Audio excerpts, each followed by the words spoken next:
Hi guys! Ayan guys, oras na pala guys. Parang kakain ng manok dahil gutom na nga ang manok namin. Ayan nga pala guys, ang mga manok namin guys. Ayan nga pala guys. Ayan, yung dalawang manok. Ay, hindi ko pala sa inyo mapakita yung ano niya guys. Iglog.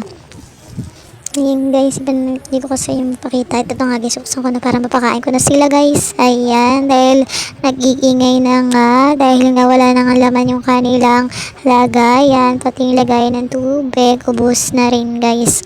Kaya ayan, papakainin na natin. Medyo ingat ako dahil baka mamaya bigla ako matuka. Ay, naku po, ang sakit pa naman noon.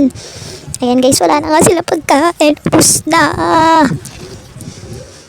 Yan. Hindi pa nakakabili ang kanilang papa. Charis.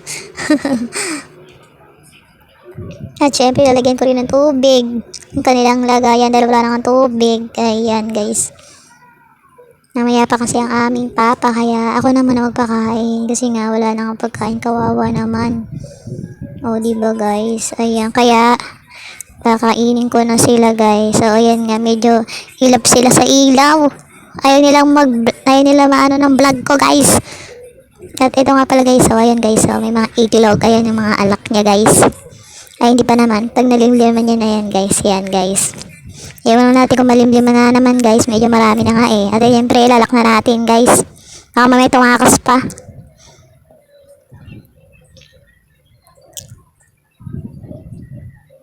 Kaya na nga, tuntua na sila kasi kumakain na sila guys. Ayan, ang aming alaga.